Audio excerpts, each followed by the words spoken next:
everyone. Welcome and thank you for joining us here today. My name is Jeff Garris. I am the Outreach and Partnerships Director here at the Pennsylvania Policy Center. I'm joined here by a number of my colleagues from Pennsylvania Policy Center, as well as some of our allies from other organizations and some special guests. We have a lot planned for today. As you know, this is our big post-election debrief. Normally, we meet every third Thursday of every month at 1 p.m. We took the last month or two off, but we are back today. It is the third Thursday. It is 1 o'clock. And we offer this as an opportunity for folks to learn about policy issues in Pennsylvania and how we can work together to advocate for the kind of policies that allow everyone to survive and also to thrive. We're going to jump right into it. I'm going to introduce first my colleague here and my boss at the Pennsylvania Policy Center, our Executive Director, Mark Steer, who is coming right back off of the injured disabled list this week, having had a little cold, so we'll take it easy on him today. And we are really glad to have him here, and he's going to introduce our special guest. Mark, go ahead. Thanks, Jeff. When I saw the mostly dismal election results, I thought that the one thing I wanted to do to start off this event is celebrate one bright spot, the Pennsylvania House Democrats holding every single seat they held before and thus keeping their one vote majority. So I'm very glad that the chairman of the House Appropriations Committee, Representative Jordan Harris from Philadelphia, is here to speak with us. I'll let Chairman Harris talk more about why he thinks the PA House Democrats held the line. I'm just going to say one thing. A major reason for the victories that were key and the entire leadership and caucus of the House Democrats did in the last 2 years. In the last 2 years, we saw one of the most extraordinarily productive House legislative sessions in history, and that includes some really good ones when Benjamin Franklin was a leading member. Sadly, most of the great bills that the House passed didn't get a hearing, let alone a vote in the Senate, but I think Pennsylvanians understood what the House had accomplished and saw the difference between what the Senate had done, and that really helped. Among the best things the House did was two of the best budgets ever passed in Pennsylvania, and that budgets that funded education, funded many other priorities that we've been waiting to see action on for 6 or 7 years, in my experience, and much longer for many other Pennsylvanians. Those budgets were crafted by Chairman Harris and his colleagues. So I'm really, really pleased to introduce to you my friend, Chairman Jordan Harris of the House Appropriations Committee. Thank you so much, Mark, and I'm so glad to be here with all of you this afternoon. Let me first start by saying thank you. On behalf of Speaker McClinton, Leader Bradford, myself, and our entire leadership team, I want to say thank you to each and every one of you who are on this call for the work you've done with us over the last 2 years and the work that many of you have done with us, whether it was phone banking, door knocking, text messaging, whatever it has been over the last cycle. We just want to say thank you.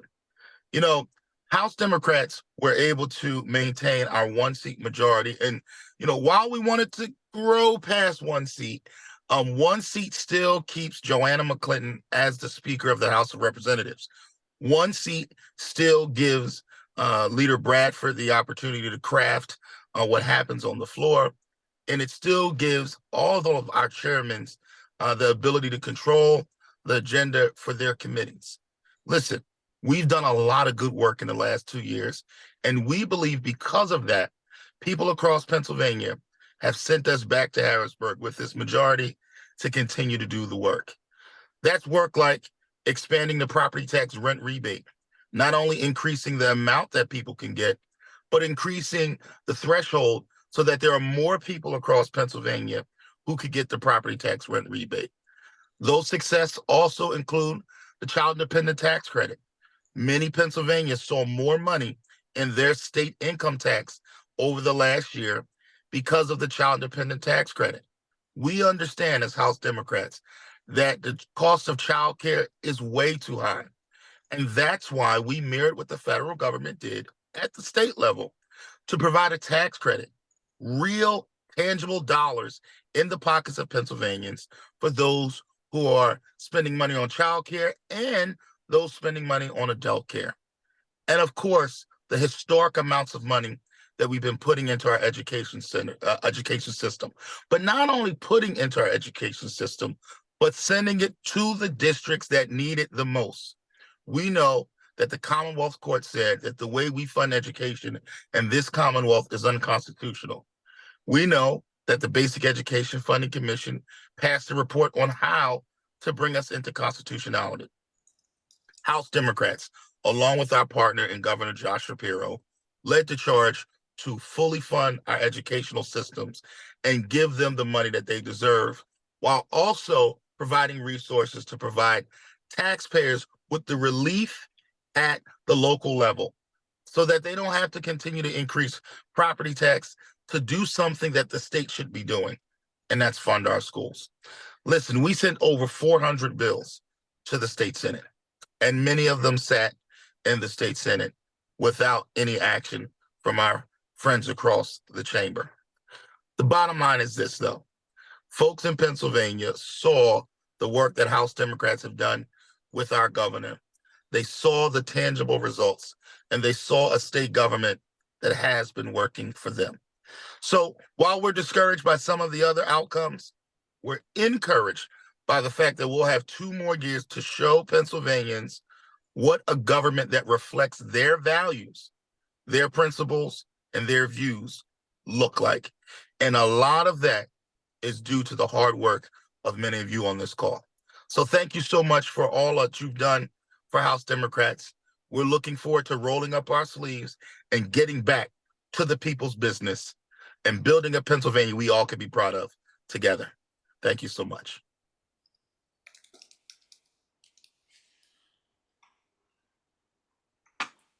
Thanks so much, Representative Harris. Really glad to have your perspective here today, and we really appreciate you taking the time out of your schedule. Looking to see if we have any questions here in the chat. If you have a minute or two, we'll be glad. Let's do it. Okay. We have a question from John asking Representative Harris about the problem of using block grants for our education funding versus making actual structural funding fair changes to eliminate the disparities of funding for poor districts. Yeah, it's been our goal to institute a formula that drives the resources to the districts that we believe need them the most. What I could say, though, is that we're not dictators and none of us are monarchs. And therefore, at the end of the day, we do have to deal with a Republican-controlled Senate. So, you know, we're doing the best that we can to build consensus while also driving the resources to the districts that need them the most. Let's look at it this way. The Allentown School District received a significant increase, something that they've been needing for years. The Reading Area School District, Harrisburg, Philadelphia received $231 million new dollars. And those dollars are baked into the base, which means those new dollars are baked into the base, which means that they will get those dollars next year, and that will be our starting point. So listen, we understand that it's not perfect yet, and we're still working to get there. But where we are today from where we've been 2 years ago is a total progress with regards to how we're funding our schools in Pennsylvania. Thank you, Representative Harris. Thanks for the question, John. We've got 1 or 2 more if we can squeeze these in. One from Ted. Question from Ted is, can we finally do something about raising wages for home healthcare workers? Yes, I have been, first of all, the home healthcare folks have been in my office time and time again. And one of the things that we want to be sure of, one is that we help raise the wages, but 2, when we put the money through, that the money actually goes to the workers and doesn't stay with the agencies. Look, we have a really serious issue in the home healthcare space where there are folks who are working at Chick-fil-A who could make more money than our home healthcare workers. And if we do not address that issue head on, we're going to see far too many people leaving the field and going to do other things. And if that happens, our grandparents and our loved ones who need these services will end up in some type of hospital facility, which we know will exacerbate the cost. it is a wise investment for us to increase the wages for our home healthcare workers so that they can continue to do the life-saving work that they do, which is actually cheaper to do in home than it is to do in a facility. So, we are extremely committed to continue to move the needle on getting home healthcare workers the adequate funding and payment that they deserve. Thank you very much, Representative Harris. Thank you, Ted. We have time for one more. Okay. Let's do it. All right. The question we have from Mitch in Philadelphia, wondering if Chairman Harris supports the push for Governor Shapiro to flex federal highway dollars to SEPTA and other transit agencies in order to prevent drastic fare hikes and service cuts, since the Republican leadership in the Senate has refused to take up the House's transit funding bill. Yeah, so we, for those that know, we've passed, I think, 3 times now funding for SEPTA, and quite honestly, not just SEPTA, but for mass transit agencies across the Commonwealth. Look, mass transit is the lifeblood of economics in our state. If people aren't getting to work, kids aren't getting to school, if folks aren't getting to places that they need, get to, like medical appointments and whatnot, we're not doing well as a state. So I am and have been supportive of mass transit funding, voted for it several times, moved many bills out of my committee. Governor Shapiro just said, I think it was 2 days ago, that he will not let SEPTA fail. I believe his words. I believe what he said, and we've been talking to the governor intensely about what that looks like over the next few weeks if Senate Republicans don't come to their senses. I agree with the governor. We must do whatever is necessary to make sure mass transit doesn't fail in this Commonwealth. Thanks for the question, Mitch, and thanks so much for your answer, Representative Harris. We still have questions. If you want to take a few more, we can keep going. All right, let's go.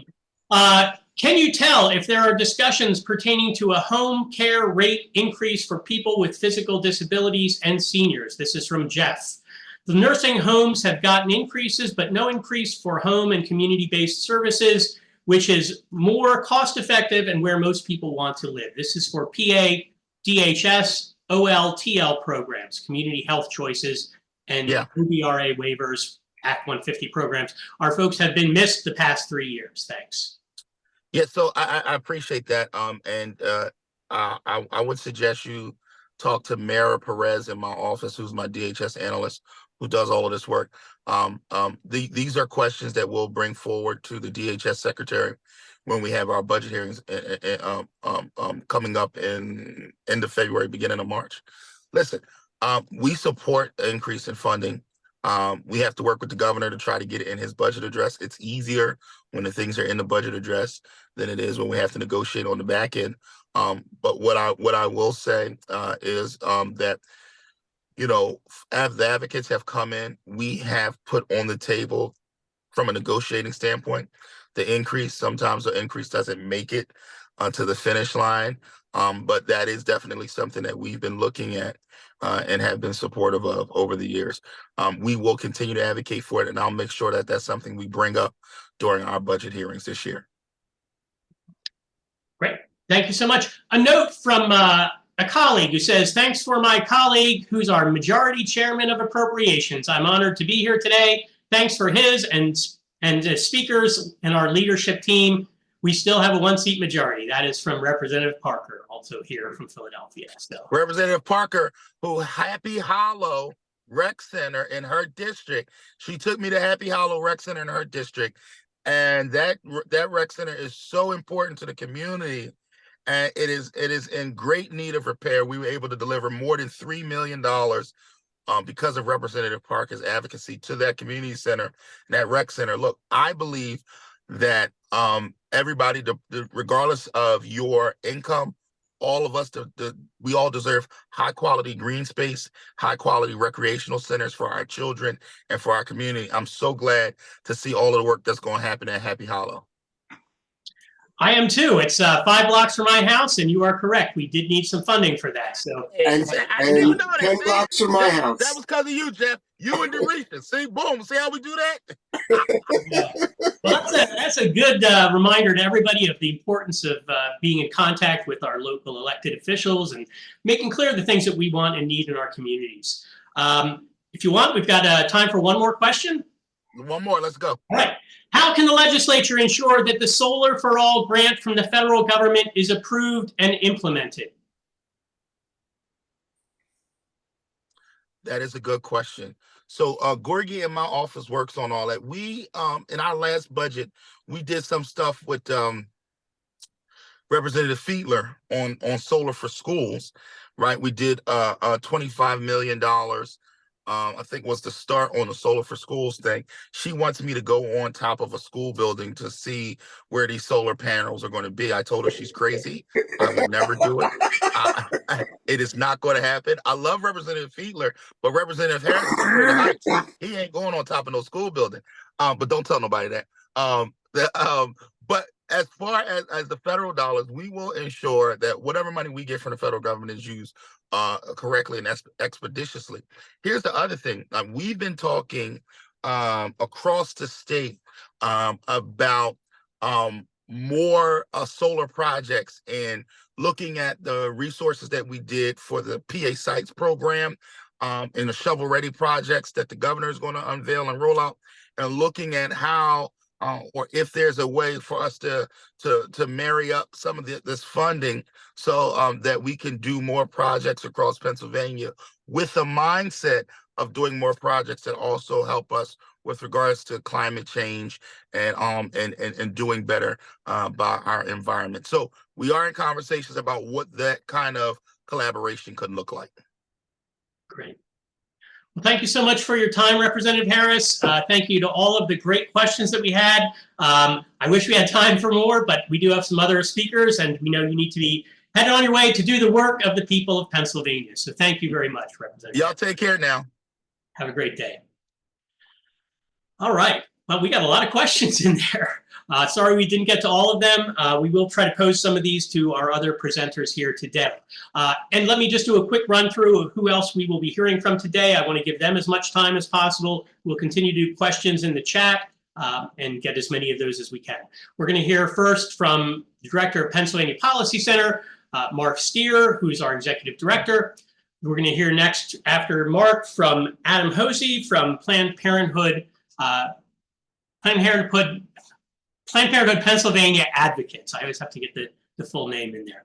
And then we'll hear also from Tammy Murphy, who's with Make the Road Pennsylvania.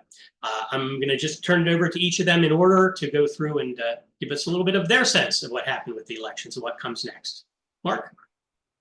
Thanks, Jeff. I'm going to do two things. I'm going to talk a little bit about what I think happened during this election, and then I'm going to talk about some of the big threats coming as a result of the election, particularly at the federal level. I'll talk about economic threats. Others will talk about threats in other areas. First thing I want to say is anything I say about this election is tentative. We don't know a lot about what happened because we're relying on exit polls to draw conclusions, and exit polls are notoriously unreliable. We'll have better data in about 3 or 4 months, and I'll revisit the subject then. Second, I'm not going to go into a lot of detail, and I'm not going to try to give a finely grained analysis. There's some big things that happened that I think people ought to know about, and that's what I'm going to focus on. First of all, I want to say Trump's victory was small. There was a small shift of votes in his direction. The election results were primarily not a turnout problem. That's the first thing people say, and one reason they say it is because initial results show much lower turnout than 4 years ago because it takes time to count all the votes. By the time we count all the votes, I think we'll see that there really wasn't a huge turnout problem. The real problem was there was a shift of votes, particularly among non-college educated voters, and that includes white, black, and Latino voters. There's a small shift in the other direction among white college educated voters, but not enough to make up the difference. And that the shift was found bigger in some places than others. And one key point I want you to understand is there really were 2 elections.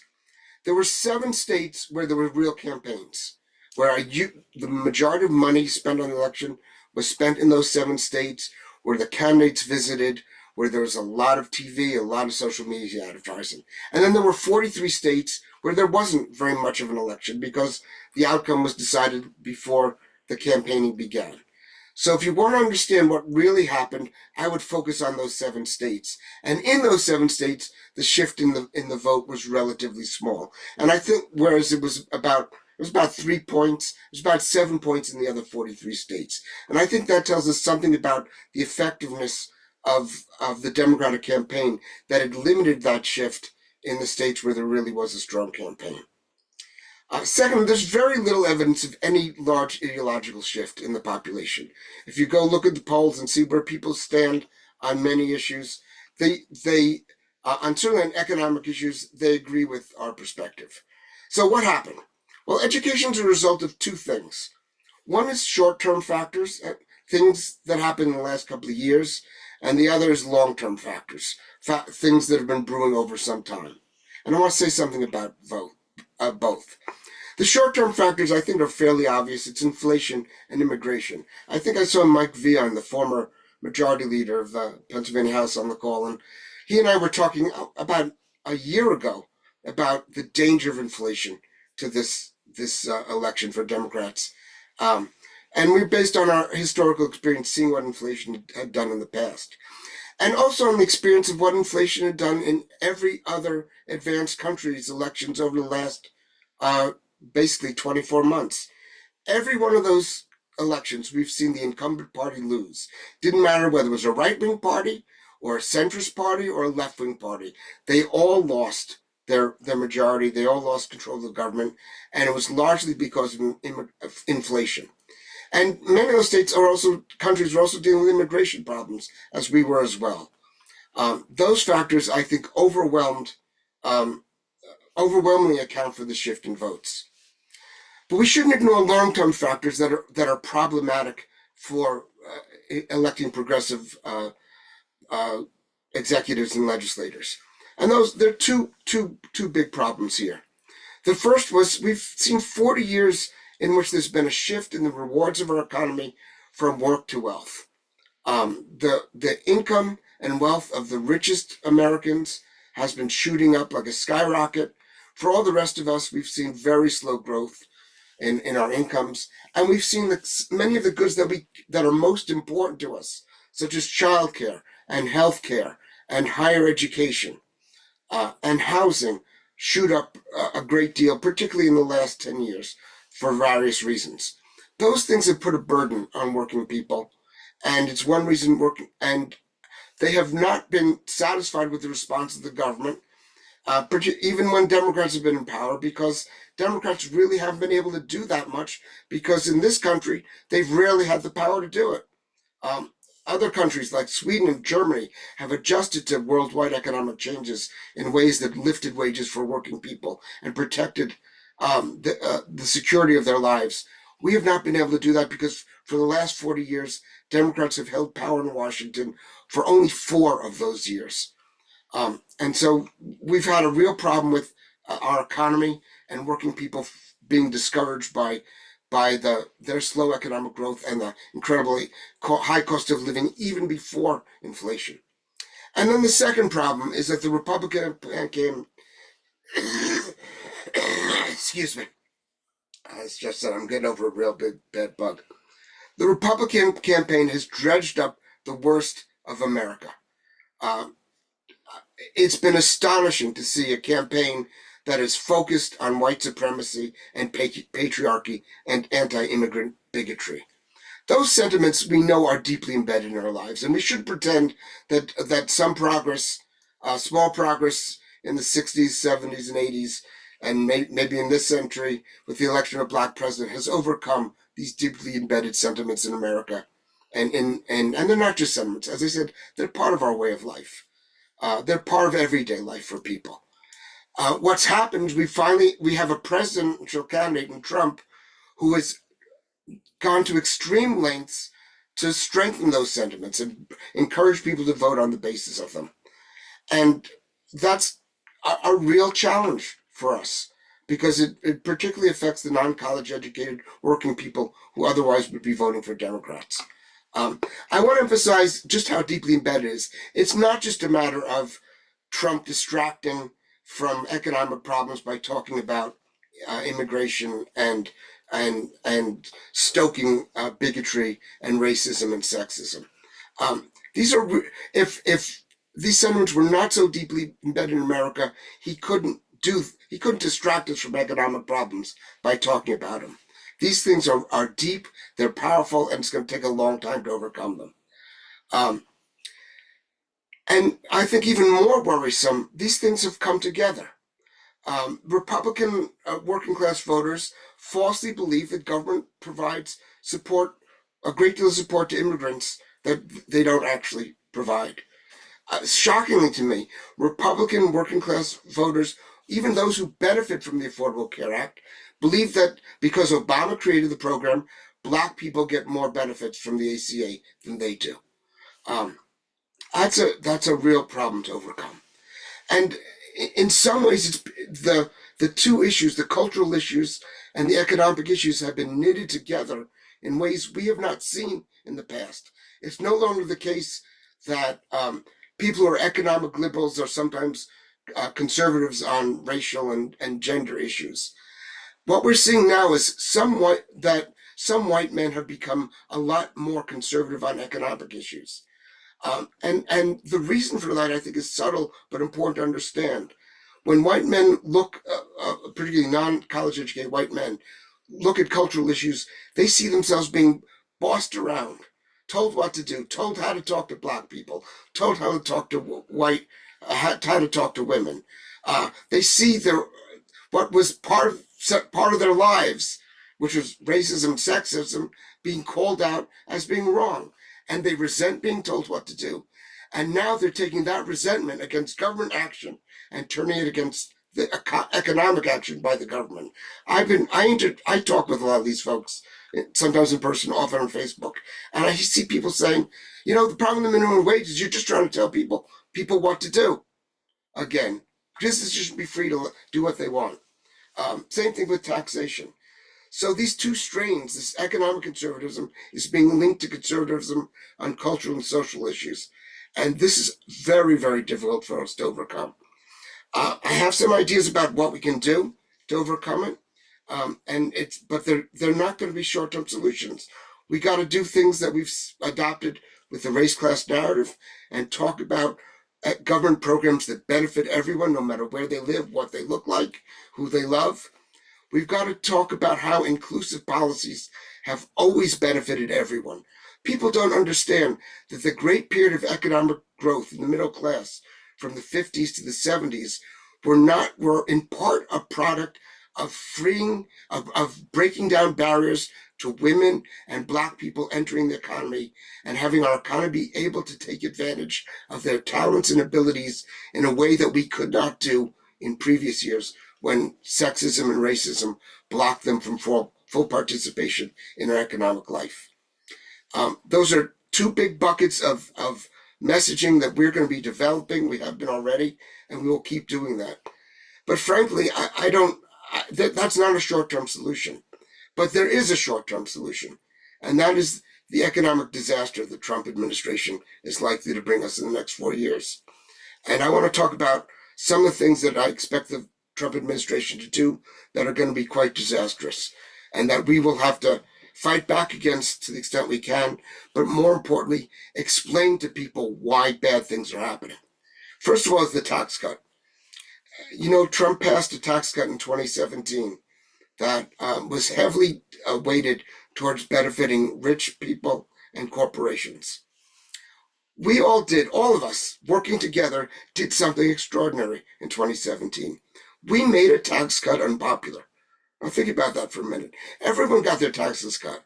But by pointing to how unfair that tax cut was, in Pennsylvania, that tax cut was underwater in the polls.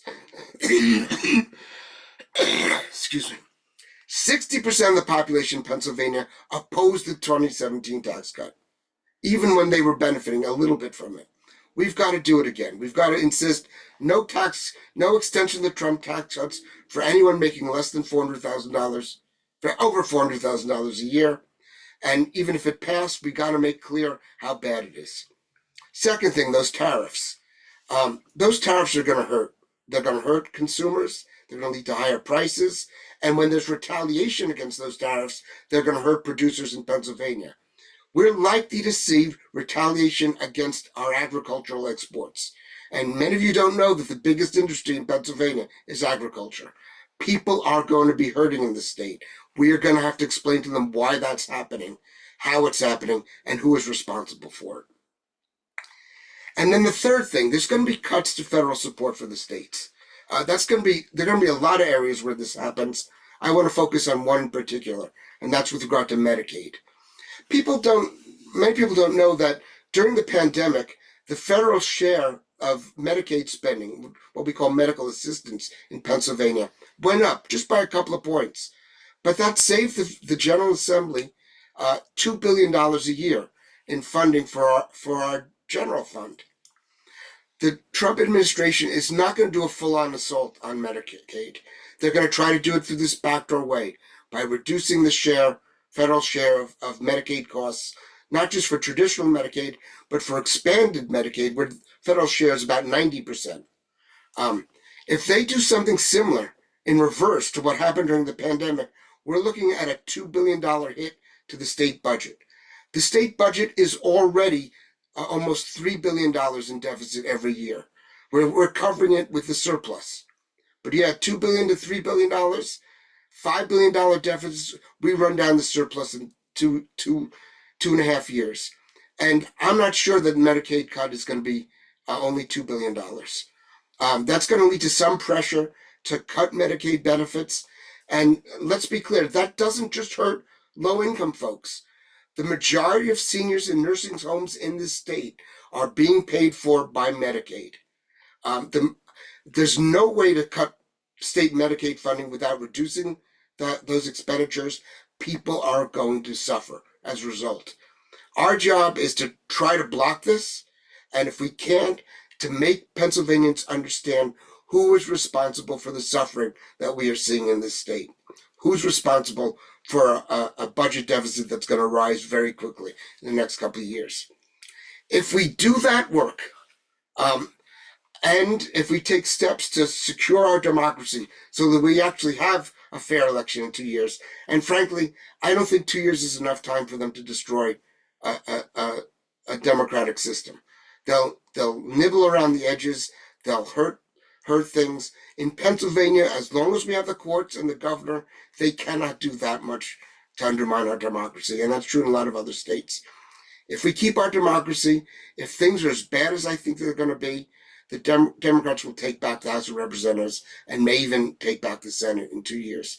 And then we're talking about a whole different ballgame. So I don't want to sound too optimistic. I'm a little optimistic politically in a couple of years, but people are going to suffer. What the Trump administration can do is truly, truly horrible. And we have to make sure that when it happens, people know who is responsible. So let me stop there. And if there's some questions, I'd be happy to take them. My suggestion, Mark, is we've got a few questions people have putting in the chat. Some of these are kind of broad questions about the election and what it means. So my thought is, so that we have enough time for Adam and Tammy, let's have folks continue to put questions in the chat. We'll go to Adam now, and then we'll go to Tammy, and then we'll take questions, as many as we can at the end.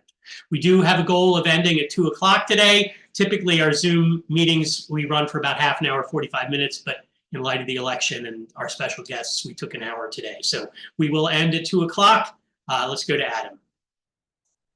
Hi, folks. Nice to see everyone. Also, many friends on the flight that I see and the participants. Hello to y'all. My name is Adam Hosey. I use he, him pronouns. I am the Policy and Political Director here at Planned Parenthood Pennsylvania Advocates. So we work with the legislators, the elected officials, to lobby and advocate on behalf of our patients and providers. On the political side, we work with folks to get elected based on our values as well. When I think about what happened this past election, I think about the message I got the morning after the election on that Wednesday.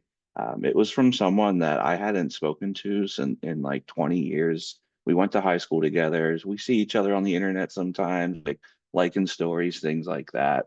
But she like very openly started talking about her abortion story, and how abortion was a life-saving healthcare that she was able to access here in Pennsylvania many years ago to get out of an abusive relationship. So with everything that we were feeling on that Wednesday morning, one of the things that I'm really holding our hope on, is that abortion is still legal in Pennsylvania, regardless of who is in power. Abortion is still healthcare. It should be accessible. This goes for gender affirming care as well, which our Planned Parenthoods also provide. And in states like Missouri, in Kansas, and even in Florida, a majority of folks voted to make sure abortion remained legal. In Florida, unfortunately, they had a technicality there where they needed 60% of the vote and they only got 57. But we know abortion access is still top of mind. And at the same time, we know that we do not live single-ish lives, to borrow from Audre Lorde.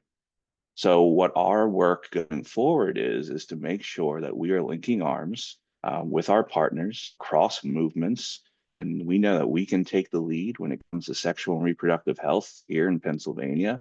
And at the same time, we need to be working in solidarity with folks like Make the Road, with the Penn Policy Center, to make sure that all of these issues that create tangible improvements in our lives are working together and making sure that we are making sure that our voice is heard, because we know we are the majority, even though in this election the turnout was unfortunately low for folks based on our issues. But it's why I value and our organization values tables like Pennsylvanians Together, because we know even though when Mark's talking about all this tax stuff, I'm kind of like glazed over a little bit. But when he says, hey, sign this petition, come to this event, we need Planned Parenthood there, we are there because we also know how much of an economic issue sexual and reproductive health is. When we're talking about Medicaid cuts, we are talking about our patients. Over half the patients that we serve in Pennsylvania are underinsured or uninsured, which means they are using Medicaid. Over the half the patients we serve are under 30. Over half the patients we serve are Black and brown in Pennsylvania. Abortion has always been accessible if you are wealthy. Uh, it just has been, regardless of where you live, how old you are. If you have the funds, you're going to be able to find the healthcare you need. We know exactly who these cuts and these nibbling around the edges are going to affect. And it is time for us to make sure that we are working together to make sure we are protecting these vital social services that folks like Planned Parenthood, Make the Road, et cetera, are providing. So thinking about where we go from here, I do think it's vitally important to have your people, to know your people, to be in the spaces where you feel safe, where you feel like you can make a difference, and also to make sure that we are working across issues, across movements, and knowing where to plug in. And when folks say, hey, come to this thing, sign this petition, show up to this march, dig into your pockets a little more if you can, to show up for each other and have trust in each other. So I'm going to drop a few links. One is just to stay updated with what is going on as far as sexual and reproductive health access in Pennsylvania. What we are most concerned about right now is access to medication abortion through a misapplication of the Comstock Act at the federal level. What that means is this is an old law started in the 1900s where it says you are not allowed to mail obscene material through the mail. We know that medication abortion, whether it's the pills being sent to our providers or the supplies for abortion, are sent through the mail. So although we are not anticipating a total abortion ban anytime soon, we know, just like Mark was talking about, there will be slow chipping away at the processes in which we do it. So if we can't mail abortion pills and we don't have them in state, we're going to have to figure out a way how to provide access, and we're working on that.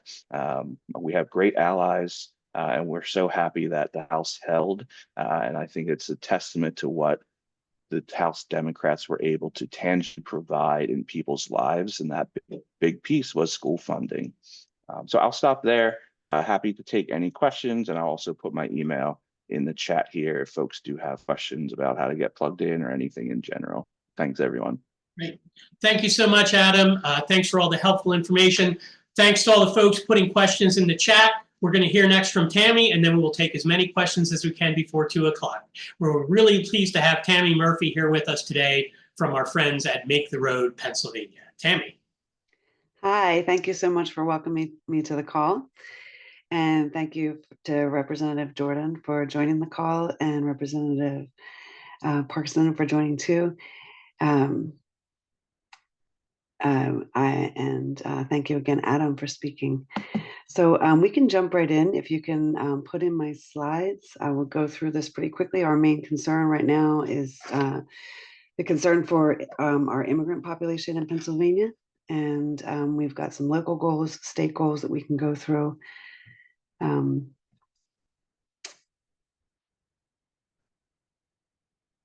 Sorry, I'm trying to get that slide up on screen. Just give me a second. It's okay. It's okay. We don't have a whole heck of a lot of time, so I'll just start talking. So we have a sort of theme that we've talked about going forward this year. You might have heard it at a protest before. The line is, who keeps us safe? And I think you all know the answer, we keep us safe. And that's the mode that we're operating in this year or next year as we go into 2025. We have local goals. Our local goals are the areas we operate in are Philadelphia, Allentown, and Hazleton, and Reading, Pennsylvania, across, and also in coordination with other coalition partners across the state. Our local goals are promoting the Trust Act. So we can skip to the next slide. I'm just trying to keep us moving here. We have a couple goals here that we're fighting for locally, and that's at the municipal level and county level. Promoting the Trust Act, protecting and enacting sanctuary laws where it's possible, and again, enacting and protecting welcoming policies across the board. Funding for immigrants' rights, for attorneys to support for immigrant rights, and also for advocacy groups. We can go to the next slide, which generally addresses our state goals here. And I'll go through some more details in the next couple of slides about some of the stuff that we're asking the governor and attorney general to look into. But overall, we're looking for, across the state, for a prevention of ICE being entangled with local police, state police, and also with the National Guard, the collaboration on those levels. We're also trying to figure out how to ensure that ICE doesn't have access to something that's called the Justice Network, and also for PennDOT. That's the Pennsylvania Department of Transportation. We are along those lines, as referring to transportation, we are also pushing and continuing to push for drivers to be able to get licenses regardless of immigration status. And then also another statewide push is funding for immigrants' rights attorneys and advocacy groups. And I'll get into a little bit more detail as we go to the next slide. So our governor and Attorney General Henry, they actually have a very strong, powerful, immediate authority in this lame duck session. So I can get into a little bit more detail as far as immigrants' rights are in the next slide. So limiting local entanglement with federal immigration enforcement efforts. Not granting access to, like when a person is going to be transferred from one site to another, operating in a way that coordinates with local or state police without a warrant. These are some of the practices that have been happening across the country in different places, and we're hoping that Pennsylvania can call for a prohibition on this coordination work with local and state police. We can go to the next slide. So we're calling for a universal representation of immigrants, which is the right to counsel. Immigrants also deserve a right to counsel. Those of you who are fans of Orange is the New Black, you'll recognize this scene. So immigrants, just like everyone else, have a right to counsel. There's multiple ways that we could enact this. This could be done legislatively. This could be done in other ways, but ultimately it has to be part of the budget. So we can go to the next slide. We need to enact safe zone policies to protect our children, to protect those who are in healthcare facilities, people at their workplaces, and then of course in court. This is maybe the scene from the Orange is the New Black was what I was showing, that people are often actually taken from courts where they're there to defend themselves or address an issue to try to resolve it. And instead of being able to do so, ICE is informed about their location and their hearing. And that is where a lot of deportation and detention initiates. So any of these places are considered safe zones that need protection. If we can go to the next slide, we know that Governor Shapiro has been supportive in the past and has spoken supportively about immigrants. This was quite a few years ago in the previous Trump administration. He said, immigrants make our communities stronger, which of course is true. And they've made Pennsylvania a better place for generations. They are welcome to pursue their happiness here. We believe those words from Governor Shapiro. And we need now, not just to say it, we need actions, especially in this lame duck period. There's a lot that can be done to prevent the danger that can be placed on communities in an administration of Trump's. And we saw it before, and we're hoping not to see it again, but he's talked immensely about it. So we're really hoping that Governor Shapiro and Attorney General Henry are going to meet the call to action. And in the next slide, there's just one more category. This has to do with the public charge rule, which is an existing rule that was like a standard part of the immigration process. And it was changed dramatically under the last Trump administration and then reversed by the Biden administration. We're hoping that at a state level, the governor and attorney general will do everything that they can do to enact policies that stabilize the public charge rule as it is and don't allow Trump to use it as a means to attack the immigrant community and to threaten access to things like food assistance programs, affordable housing, Medicaid. These things should be protected, and our state level leadership has immediate authority to do so. So these are the things that we're asking of our government right now. And thank you for listening. And hopefully we will have some support from everybody on this call. I'm going to drop a link right now into the chat of ways that you can support us. Going forward, lots and lots of people have reached out to ask us how they can support, and give me just a second. I'm going to drop that in, but thank you for sharing the slides. Great. Thank you so much, Tammy. Thank you, Adam. Thank you, Mark. Of course, thank you to Representative Harris, who's already had to depart for his next meeting. We do have a few questions here in the chat, some things that folks brought up for a little bit of conversation. We have probably about 5 minutes to take a few of these, and I'll open it up for any of our panelists who want to chime in with their thoughts on these, and then we'll wrap up. We have a short thing we want to do at the very end of some ways that we are inviting you to take action today. Scrolling back up here, I'm looking and I'm seeing there's a question. Let me see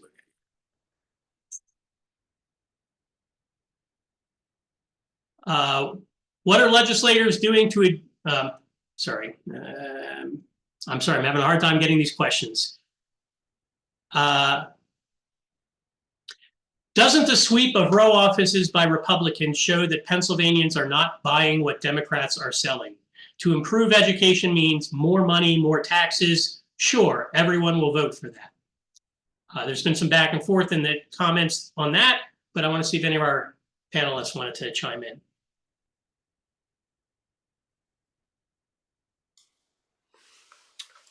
I can address that, Jeff. I mean, look, there was there was a shift towards Democrats, towards Republicans in this election, and typically that happens at upper levels and lower levels, like state house, where people have a more personal connection with representatives because the districts are smaller. It's less likely.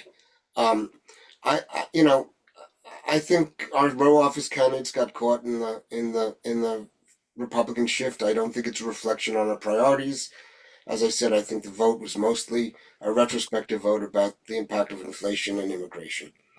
And I think once those factors are removed, and Trump is responsible for the bad things happening in the world, we're going to see a reversal. Thanks, Mark. Question from Dawn Marie. This is a question for Tammy. At Just Harvest, we help folks apply for SNAP. By the way, Just Harvest does fantastic work out in Western Pennsylvania. Folks who are involved with it out there are doing tremendous, tremendous work. Question is, we've already had one client who is an immigrant who stopped the process of applying in a mixed status household and tell us that they plan to basically disappear. What should we be saying to folks in this position? I I don't know that I'm really in a position to answer what that specific family should do. I don't want to offer advice to a specific family in that way, but in general, as the public charge rule sits now with Biden, the family should be safe and should be able to access the resources that they need. That's the point of the changes that Biden made. Under the new administration, this could change, but at the moment it isn't. I could understand somebody not wanting their, information in the books, so to say, because I can understand the fear. I hope that does not happen, and that's part of the reason that we are asking Governor Shapiro to submit public comments about resisting any changes to the rules, evaluating security of data, and also being able to publicly communicate that there's a difference between like federal and state privacy issues. I also expect Attorney General Henry to also submit or publicly make statements about this. And we're hoping as we go forward that we'll have more clarity on those issues. In the chat, I put my email. So if you want to reach out to me directly, as I learn more, I can share more. So let's get in touch and figure out how your organization can work with Make the Road, and we can give you the information as we learn more. Thank you, Tammy, and thank you for your question, Dawn Marie.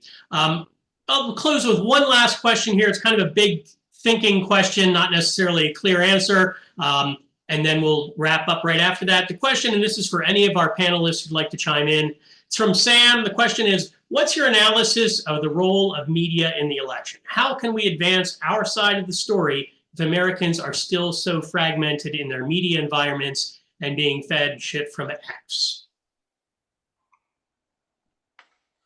I can address some of that. I do think that we have got to be more inclusive in the kinds of folks that we are talking to, and we have to understand our own spheres of influence. And what I mean by that is that, if you look at demographics of like young men across all races, I do agree that it is hard for them to find space where they can be themselves. And if we do not provide the spaces for them, they are going to go find spaces like the Andrew Tates of the world and things like that. That being said, we also have to keep our boundaries. So like at Planned Parenthood, we don't engage with protesters. That's our boundary. We don't talk to them because we know we can't persuade them. So thinking about folks in our networks who we can continue to have these important conversations about and not be gatekeepy, pretentious, etc., and having our own spaces where we can be angry with each other, that we're not being angry with them, but we can be angry with each other and understanding your lane. So like me personally, I know like talking to men is incredibly important when it comes to sexual and reproductive health. So understanding your own lanes and boundaries and making sure that we are bringing folks in, having a bigger circle than closing off our circles. Thank you, Adam. That was really helpful and thoughtful response. Mark, did you want to chime in a couple Yeah, words? I think Adam's absolutely right. I've mentioned I talk to a lot of Republicans on Facebook. Sometimes they're very contentious. I've been looking for ways to engage them so that respectfully, and I generally don't get respect back for the first like 13 interactions. Then they kind of like, oh, you're taking me seriously. Well, maybe I will stop shouting at you, and it gets better from there. I'm looking for ideas to do that. I was thinking of starting a podcast where we invite people from the right to join the conversation and see if we can have somewhat less contentious conversations. I think a little contention would be good because it might encourage people to actually join. Those contentious conversations on Facebook make our posts go viral, which is not a bad thing. But I think there's a lot of work to be done in learning how to talk to the other side. Not everyone, as Adam says, some people just are not going to listen, but there are people we can talk to, and we've gotta just not going. Can't just keep talking to ourselves. Um, and part of that is doing the kind of messaging I mentioned with regard to social and cultural issues, which is the polite way of saying racism and sexism and anti-immigrant bigotry, but also talking about economic issues. We've got to, I don't buy the notion that the Democratic Party has moved so far to the center. Biden's economic record was really progressive. I don't think it was thematically progressive and bold enough. I think we need to be a lot bolder in expressing our aspirations for helping working people. And I think we could do that in these conversations as well. Thank you, Mark. Thank you, Adam. Thank you, Tammy. Thank you to all three of you and to Representative Harris for really helping us to come to terms with the election results, to think through what our options are. Before we wrap up, in the last 2 minutes, we're going over time. My colleague Dwayne is going to help us with a final action step because we like to end these meetings with action. We'll keep you all posted about how you can get involved. Visit our website, sign up for our emails. We'll make sure you get to every Policy Action Zoom meeting every third Thursday at 1. On that note, Dwayne. Hi, folks. Dwayne Heisler. I'm the campaign director for the Pennsylvania Policy Center and also for Pennsylvanians Together, which we heard mentioned on this call. Thinking back about what we just heard in this past hour with Representative Jordan Harris, talking about the victories that they had in this session of the House and our election victory there, hearing everything that I heard on this call gives me hope. I'm thankful for that. I'm thankful for our partners. I'm thankful for all the people on this call. So many of you know the work of the Pennsylvania Policy Center, and you've known it for years. That's why you're on this call, or you're with partners who have worked very closely with us. And so we are actually gathering what we're thankful for in this moment and thinking about how we rely on each other.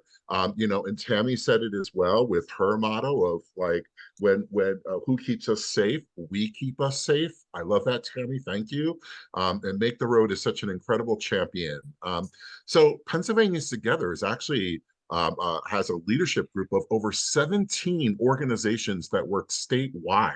So I put my contact information in the chat, my cell phone, and also my email address. If you're part of an organization that would like to lead with us and help to make all of us more safe, please reach out to me. I'd like to talk with you about what our plans are moving forward. We just got a little taste of what is happening. But we are actively working towards making sure that we have a Pennsylvania that works for everyone and not just the wealthy, as we heard from Mark, and not just those people who are hungry for power. And so I would ask you to do that, to click on that link, tell us what you're grateful for, and it can be personally, it can be with organizations, it can be anything that you've heard on this call, and then reach out to me. I'll be happy to have that conversation with you, and I'm looking forward to working with all of you. Great. Thank you so much, Dwayne. Again, click on that link. We are collecting these. This is going to be something we use to kind of give us encouragement over the weeks and months ahead. And with Thanksgiving 1 week from today, we have an opportunity to be thankful for many of the things we have. I am very thankful for my colleagues at the Pennsylvania Policy Center. I am thankful for allies that are involved with us on education issues, on Pennsylvanians Together, and champions we have in the General Assembly, like Representative Jordan Harris. Thank you to all of you for what you do. We are all in this together. We will continue to stand together, and we will continue to fight back together. Have a great day, everybody.